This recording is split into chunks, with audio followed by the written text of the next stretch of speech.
క్రియాయోగా చేస్తుండ్రు. ఆయన క్రియాయోగ దీక్ష ఇచ్చిండు ఎవరికి? రజనీకాంత్, సూపర్ స్టార్ రజనీకాంత్కు అని చెప్తారు.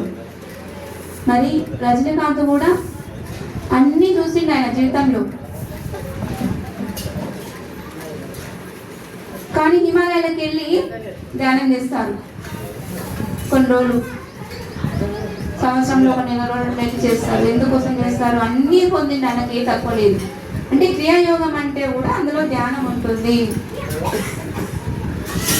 సో యోగాకి పుట్టినీళ్ళు మన భారతదేశం చెప్పుకున్నాం కదా. అయితే మరి యోగా అంటే ఏంటి? అందరు ఏమనుకుంటారు? యోగా అంటే ఆసనాలు అనుకుంటారు.